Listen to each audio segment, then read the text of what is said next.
Today well, actually this weekend on Slant Daily Garage, we're going to be more Parts Fairy showed up. Parts Fairy, yay! Headers showed up. Now I got them raw because it was going to be an extra 5 or 6 weeks to get them coated. There's a local place that'll do it for just about the same cost, so I'm just going to do it that direction.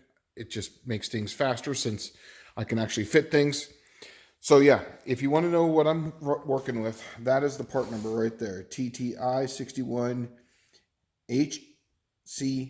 61HCA-R2C. I think that's a 0 or an O. I'm not sure. Who knows?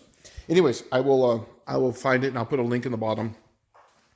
So I did a quick little hand fit already, and it looks like it fits on this side, no problem. On this side, it hits right here slightly, very slightly. So it looks like I'm just going to have to do a little bit of fitting. But today is going to be making sure that these headers fit in here. I want to put the steering rack on and put a steering column through there, through the shaft, to make sure everything's mocked up good. So when I start to blow this thing apart to put it back on, it's done, it's 100%, and we're good to go. And yeah, that's kind of where I'm at. So I'm going to start taking off this piece first and kind of go from there. Alrighty. I'm going to do my best to see if you can see this, but it does clear. It is tight in a few areas, like right here. So what I'm going to do is I'm going to cut from that line to that line on both sides, flip it around, give myself a little bit of clearance. Here, it does clear also, but it's very tight. So I'm going to clearance that right there, cut that out, give myself some clearance. Right here, it is also going to be really close. I mean, that's an extreme case, but I'm probably going to, kind of clearance that. And then I don't know if you can see that, but right up in there, that's also really tight too. But it does clear everything. So it does fit. I was more worried about the driver's side than I was the passenger side, but man, I got to tell you, those header bolts underneath, man, they are going to be tough, because that header pipe comes right in here, and there's just nowhere to put your hand in there. So I'm not really sure how. And then I was thinking like, well, I could take the motor mount off, but then, getting to the 2 bolts up here is just going to be nearly impossible. So it might be one of those things that I put these on and then drop the K member onto the car. I'm not really sure, but this side's really open. This side's got plenty of clearance. You got open right here. I'm going to put the oil pan on here in just a second, so that way we can clearance it. But I can tell you that's going to be just fine, because the 4th bolt where the oil pan comes into is on the 4th bolt. So it's going to be right up in here as far as the center sump. So there's plenty of room right there. This thing doesn't even come in until the 3rd one right there. This is the 4th bolt. This is where the pan kind of kicks out right here. So we're going to be checking that in just a second. And then I'm going to be putting the steering column in and mocking up this right here. There is one issue that he did tell me was going to be kind of an issue, but it's going to be the headers. Now he says that the headers hang low. Now obviously I have them loose, but this is where they're going to set, which is close, but they do kind of point slightly down. So what I'm going to do is I'm going to cut those off. I'm going to get a clamp, and that way I can cut it so that way it's more level, which would give me clearance about like that. Same with this one here. This one's actually the extreme case. This is where it's tight. This one actually points down significantly, so I'm going to rotate that one up also like that. You can see how much of a gap that's going to create, but then it's going to be just fine. There's plenty of room in there. And he was saying that the reason being is the kits hang the transmission too low, but I can tell you right now, there's not much room. There's basically less than 1.5 fingers of clearance between that and that. So I don't know how much closer they'd want that. And that's tucked up in there pretty good. In fact, I even made a spacer here that sticks this thing way up here even farther, because that was the whole point, is I wanted this up as high as I could get it and the engine down as low as I could and back as far as I could. So this thing's super far back. Anyways, that's where I'm at right now. I'm going to be putting the oil pan on here in just a second, locking that up, and then the rack and pinion. and then going from there. So you will see it soon. I'm going to do my best at showing you, but so far we already checked the oil pan to the steering rack. We already did that. Now this is really tight, but it does fit so far. That's going to be a little tight. Now in the instructions from the Hemi Denny, it does say that he wants you to use this spacer here to move this back as far as possible.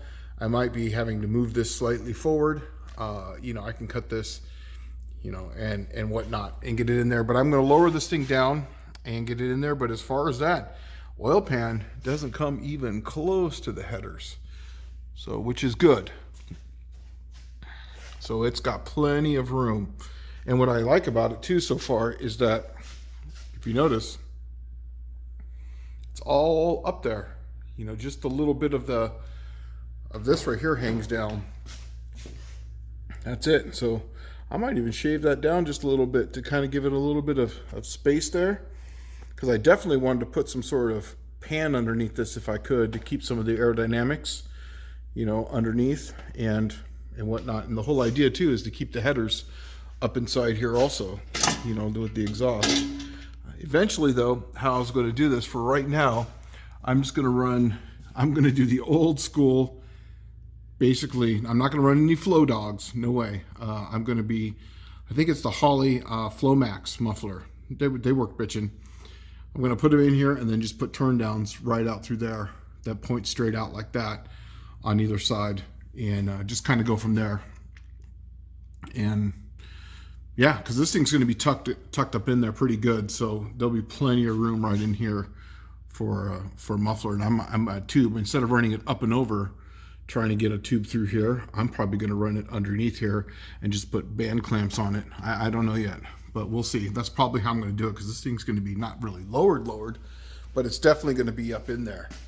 So I'll let you see how that goes. But yeah, as far as from the back, it looks like it might actually kind of work. So we'll see, but that's kind of the direction I'm going. We're going to put the steering column in and go from there. Alrighty.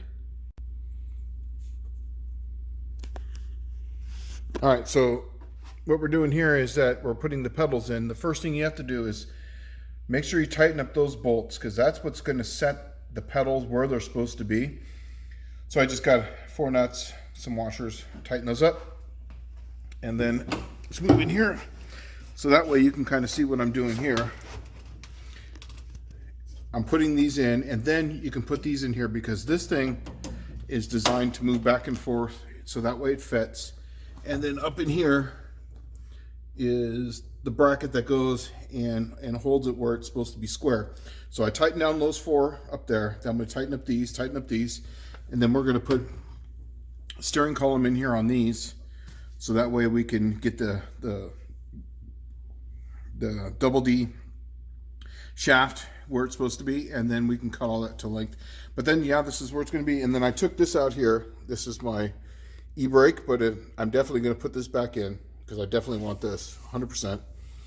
And then we're going to be moving on. So yeah, this is my goal this weekend, is to get pedals in, steering situated, so that way I can start laying where I want to put the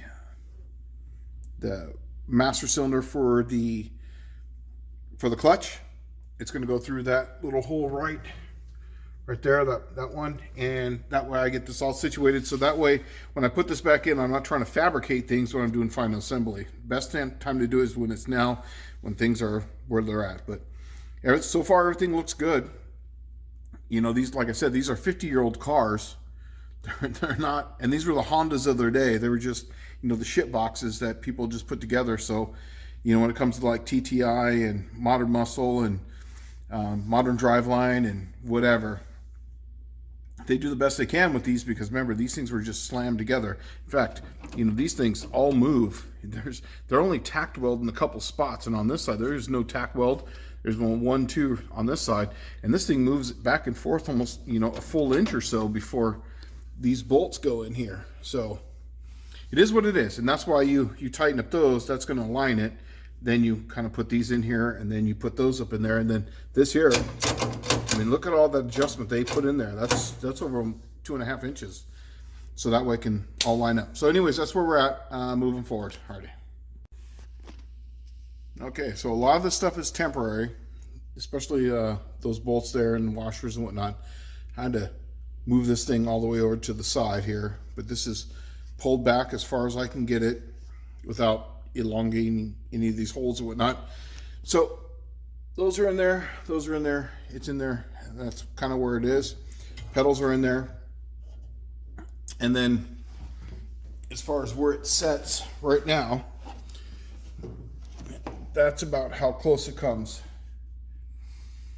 So it's pretty close, but I moved it all the way to the video side left as I can go, and that works out good because that means I can still get the valve cover off. As far as where this is going to sit for the master cylinder, I'm going to check that out, but I might have to run one of the Gen 2 style Hemi offsets. Not really sure, because I want to make sure that I can still get to that coil, you know, where it sets. But then I'm going to mock all this stuff up and kind of see where it's at. But we'll do that here in just a second. Alrighty, moving on. Unfortunately for this week, I don't have a win, so it is what it is. This comes up pretty damn close to here. Now remember, I set this engine back as far as it would go this way. So having that, you know, I'm going to have to see where that black's at. I'm going to have to like kind of dent that in for this rod. And this right here has got plenty of room to come forward for joint. But here's the issue, is that right there, that's going to have to just be slightly dented in, so that way I can have a little bit of a clearance there, because I otherwise I don't. So yeah, I'm gonna have to kind of do that, but I got plenty of room here now. I put a little spacer there so that when this comes around, it's got plenty of room there, and then this is all sucked up in here. It's good, and that's all tight, so is what it is. But I will show you a little win, is my dash. So I got it all sandblasted. I put this as weldable primer. So when I get my in-dash gauge cluster, digital dash, it's going to go in there, and then that way I can kind of make that. But yeah, this will be one of the last things I put in there. So that's good to go. I have this dash pad on order. The bottom ones I'm just going to paint up, call it good. And then this all right here is last little bit I got to mock up. And then once I get this right here done, I'm just going to kind of, like I said, beat that in right there, heat it up, and call it good. Luckily this header is the one that's easy to take off. That one on the other side, man, I'm just dreading that shit. So, but as far as what it's going to look like inside, it looks decent, and you know, it's all nice and tight, and that's kind of where it's going to be. Now I pulled it this way as far as it would go, so that way I got some more, you know, I'd rather have it closer to me, since this is kind of like a road racing deal. And then I'll put bump stops down there at the bottom for the pedals once it's in and tight. And it is what it is. It's coming along, but this is what I got for this week. So yeah, other than that, I'm pretty stoked about the way things came out. We'll call it good. And yeah, this is this week. But yeah, I will take that off, and I'll beat that in and take a little map torch and heat it up and just kind of contour that and call it good. Luckily it's on the inside, it's not on the outside, but you know, people have beat the crap out of headers before, and it really doesn't affect performance at all. So I don't expect, you know, problems with that. So yep, moving on. Alrighty, there it is. Have a good week.